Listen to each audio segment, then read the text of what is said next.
Hello, everyone. Well, it's good to be back here again. Just got back from work and I'm recording a video for the AWS Cloud Pentesting course. This is a continuation, so if you're just seeing this, it's not the first video. We've got a couple of them up there. I think it should be the fifth or the sixth one. I'm not sure. And basically, today we'll be covering the following. We'll build the customized EC2 instance with MI, AWS MI. Then we'll attach a storage. We'll talk about storage in AWS. We just discuss. Then also configure the firewall and VPC configuration. Then an authentication mechanism. I think we'll be using the keys to access this. We might create a new keys just for this. Because we're putting it in a different VPC, I think. Basic requirement will be SSH client or browser if your Windows, maybe PuTTY or stuff like that. Then the EC2 instance, which we're going to grab from the marketplace, that's the built to AMI. All right, enough with the chitty chatting. Let's jump into this whole stuff and get ourselves. Okay, this is already what we have in our infrastructure. You can see I stopped all of them anyway, so I don't end up incurring charges while they're running. But today we won't need any of these because we're just building EC2 instance. So I'm going to head over to Marketplace and start this stuff. So we head over to the Marketplace. Then we'll just search. I searched for Ubuntu 20.04 because I want to work with this. It doesn't mean anything like this anyways. So I'm going to go over here.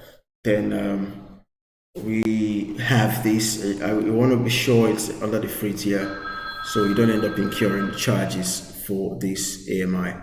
Okay. So since we're going with this, we're just going to click to subscribe and continue with this particular one. All right. We accept the terms. So we're able to probably accept that permissions and then get over to starting this stuff. So it's pending. We'll wait for that to finish and we'll continue with this.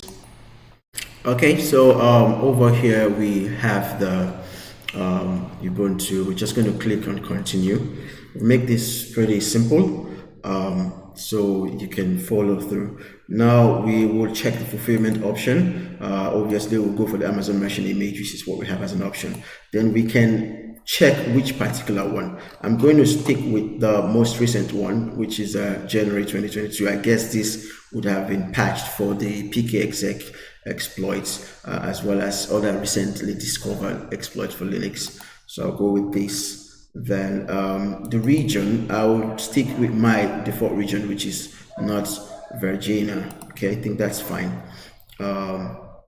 Then I'll just continue to launch in this and then follow the walkthrough. Now over here we can see a usage instruction, fulfillment option, choose action.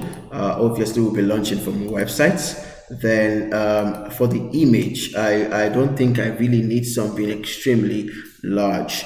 I can just go for something not too large, maybe like a T2 micro. That might be fine. I'm not sure because I'm not going to be installing any major thing on this. So let's see if there's a T2 micro.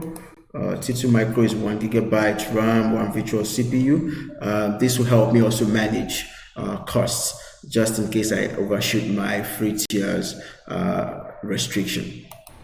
So we go over here T2 micro, that's fine. Now for the VPC, I think I'll just maybe work with what I have still to keep this pretty simple and for connectivity around that environment. So if I keep this with the normal VPC I have, I can as well create a new one. There is no harm in actually trying to create a new one, or maybe we create a new one. I think we'll just stick to what we have. The subnets, I can still keep this to what I have, so I can have connectivity. We've been using the US East 1C, so we'll select that. Now for the security group, we will create a new security group because this is obviously kind of like building a new one. We've got a couple of security groups. If you check when I clicked on the drop down, there are quite a number of them which we can work with, but as best practice, I like to have security groups for each of these instances that I build, just so I can understand what is allowed and what is not allowed. So I don't have all of them working with one security group. That might be a single point of failure, and which is not also a proactive way to building environments. Okay, so building the security group, we'll give this a name, Ubuntu. We'll just call this Ubuntu AIM. Okay, then description for allowed connections. So this is fine. We'll allow SSH from everywhere. Then I will add 2 more custom rule. We'll allow port 80 TCP and port 443 for certain reasons. So we're going to allow the rule with the source IP. Okay, this is just telling us what we have currently at the moment, but I think we can still keep this as the rule only here. Rules with source IP access, that's pretty much fine. There's no problem or no harm in that. So we're going to save this, and if we probably wait for this thing to refresh, we will have our Ubuntu IAM over there. Okay, that's great. Then for the keys, I think we can either maintain this key or we can create a new key pair. But I'm going to create a new key pair just so I can isolate connections to this particular instance. I don't want I know nobody's going to get access to that keys, but I just want to adopt certain security best practice, which is critical, because these little milestones is what get your environment overall secure. When you pay attention to little details like key management or keys management, very critical in getting your environment secure. So let's create a new key pair. This is the one I have already. I'm going to call this Ubuntu Connect. Okay, so call this Ubuntu Connect. The PEM file is fine. RSA, basically it's okay. I won't add no tag, so I'm going to create this key. Then I'll have to download a copy of it to my local box so I can actually have the key pair. So I'll save this to my local box, which I can use then to connect. So going back to Marketplace, I should have that over here. If I maybe refresh this, it will load it up, and we will select that key as the key we want to use, this one over here. So we are good to go. Let's launch this thing and see what else we have to do. Don't forget, we still have to attach a storage to this thing. Okay, so we have the instance and it seems like it all looks okay, but what you'll notice is for this default method of creation, you're only going to have about 8 GB, which is what will be housing the OS. So we really need to attach a storage. But before we go into that, let's discuss storage. Basically, let's talk about storage in Amazon, because I want to really do some explanation there for you guys, basically, so you can understand what it means. Now, for storage types used in EC2 instance, we have quite a number of them. New ones are still being built. We've got the elastic block storage, or the EBS, which is actually a very high speed storage volume, and it's offered by AWS. So there are the whole idea is that we're either using HDD or SSD technology, but they are super fast storage, and they are raw and unformatted and can be attached to an EC2 instance, like what you do when you use the mount command to mount a storage or a drive in reality. So the volume needs to be formatted before use, obviously, yes. And then we'll be seeing if we'll be using EBS, we'll do that formatting there. Now they are super fast, like I did say. They are best suited for high speed and frequent data, which means we're looking at read-write speed, which we're going to be looking at later. And these volumes can be set to persist once the EC2 instance has been destroyed, so we can still have them stored and the content which they have in even after we destroy the EC2 instance. Alternatively, we can actually create a snapshot of the whole thing, which we'll also probably be looking as we proceed with the course. Then the second option we have here is the Amazon EC instant storage. For this one, instant storage volume are physical attachment, just what you know as your external hard disks you're connecting to your computer via USB, where the EC2 instance is hosted and are used for storing data temporarily. So that's the difference. In other words, once the EC2 instance is attached to or has been terminated, the instance store volume is lost. So it's not like the EBS that we can take a snapshot or we can still have it persist after we destroy the instance. The third one is the Amazon EFS, or the Elastic File System, which we'll also be looking at as we proceed. And this can only be used with a Linux-based EC2 instance. It cannot work for Windows. So for flexibility purpose, we probably will prefer the EC2 instance to this. Because we might want to take a snapshot and probably load that up in somewhere else which is not a Linux-based system. I think because of the file system structure, the way it orders, so we're going to see other better options. There are still quite a number of them which we will consider as we proceed in the whole course. Okay, so next we have the S3. S3 is kind of like super cool, super cool storage. If you don't know what the S3 is, it's super cool and super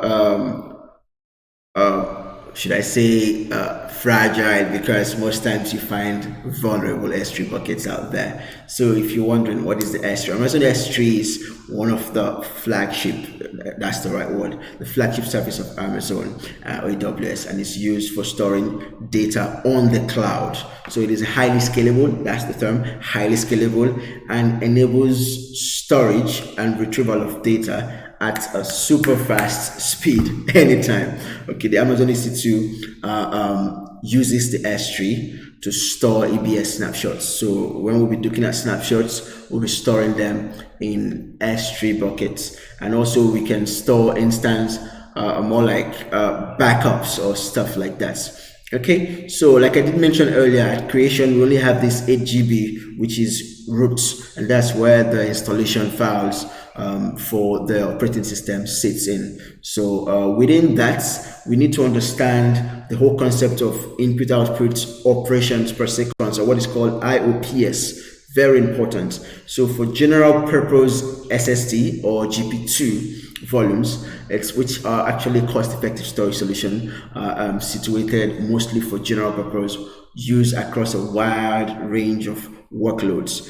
You will find out that we have close to about 3,000 inputs output operations per second. I wouldn't call that a speed, but it's more like how fast you can carry that input output operations on that drive, and it's pretty dope stuff. You would see some of these things as we proceed. And we have the provisioned IOPS. Each time I say IOPS, I'm actually referring to input output, the whole idea of the input output operations per second. Okay, so for the provision IOPS SSD, or what is called the 101 volumes, they are much faster and provide much higher performance than the GP2. So we see them running close to about 32,000 IOPS. Pretty dope stuff again. Then we also have the throughput optimized HDD, or the ST1. For these ones, which we're also going to look at, they're actually low-cost storage solutions based on magnetic storage disk instead of SSD. So you can see how that's going to play in terms of speed over there. Okay, then the cloud HDD, or the SC1, or they're sometimes called the cold HDD volumes. Okay, through similar, or they are similar to the STI or the ST1 volumes, but they are not designed to hold frequently accessed data. So it's more like for long-term backup storage, and backup is one thing you really want to understand also, because you can have that differential incremental, and we need to understand how or which will be the best environment to store these kinds of backup. Okay, so moving on, now we have the EC2 instance. If we fall back into our instance and refresh this, we should see our EC2 instance appear right there. So let's try and look at storage for this EC2 instance and see if we can maybe add some form of storage, which is actually the fun part of what we want to do. And that will be where I probably will be wrapping up the video. Then we'll just connect to it because we already set up authentication. Then we'll see what it looks like. Okay, so this video should be a pretty short one. So let's try and see if we can extend the storage I'm not sure. Okay, great, it's running. That is it over there. So if I select this, we can go over to start. We can see details. I haven't been able to talk about this with you guys before, but we can see details. It shows us everything we need at a high level concerning that instance.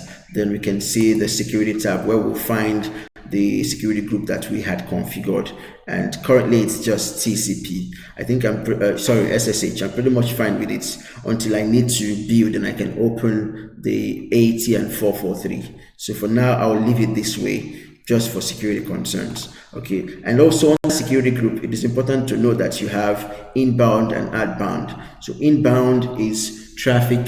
The term we use mostly for data centers is north, south, east, west. So not south, more like external to internal or internal to external. Then east, west is within. So if I'm going to use that term describing here, north, south would be external parties trying to connect to this instance, and that's where inbound rules come in, or this instance trying to connect to external, which is where outbound falls in. Now it could also mean within the VPC that I've created, so don't get that twisted. All right, so moving on from security tab, there is networking, also very critical. Here you find the subnets and you find the VPC ID as well as the subnet ID. When we'll be looking at Terraform, you will understand how we can use these IDs to actually provision. Pretty interesting and cool. You're gonna watch out for that. Then over here, storage, which is what we want to talk about today. So currently we can see we have the roots, and it's the /dev/HDA1. It's actually an elastic block storage, but it's just for the roots. Remember, I did tell you it's about 8 gigabytes, and you can see that clearly here. So what we will try to do is to maybe see how we can probably make changes to this to add something extra to it. I did that for the Kali Linux. If I go over the Kali, I think I'm going to have to strip that off the Kali because I might shoot out my free tier package. If I go to Kali and go to storage, you will see that I have upgraded this to about 100 GB. So, but I'm going to shrink this thing down later on so I can have some storage. So let me go back to the Ubuntu, let me give this a name actually. So it's easy to Ubuntu. We can call this, what should we call this? Ubuntu server. All right, that name looks fine. Tags are pretty important and you want to keep them really consistent.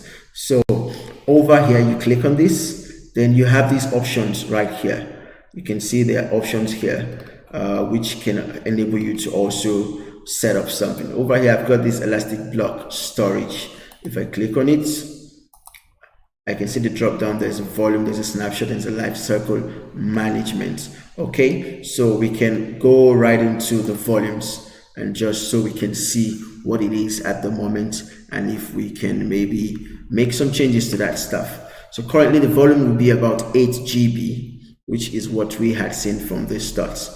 So we can identify the Ubuntu server. I didn't name this thing, pretty much bad, but it's this one here, I'm very sure.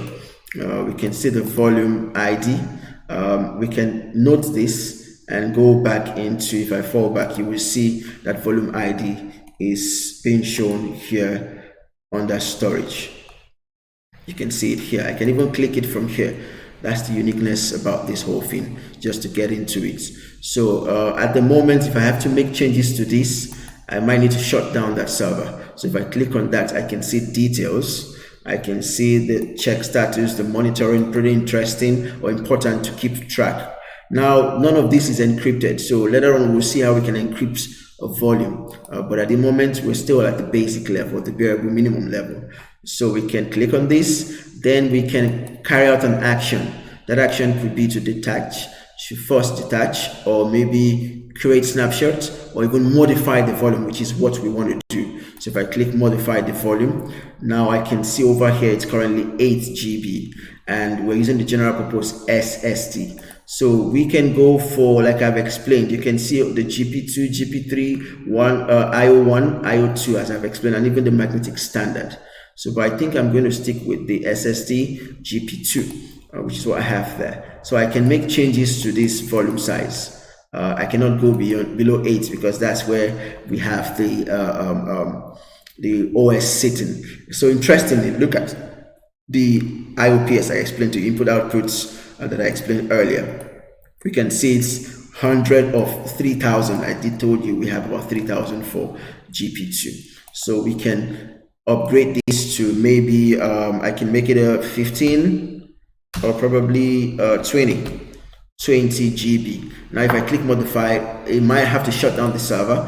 You see I got this notification over here. Might take a few minutes to complete. I'll just modify this just so I can have some extra space so I can start building that server. It's not going to take effect immediately, so but I'm going to stop the video here because I've basically been able to show you how to make changes to the volume, discussed about volume types, also set up authentication. Maybe before I shut down the video, I might just authenticate to the box so I can show you that we have access to the box.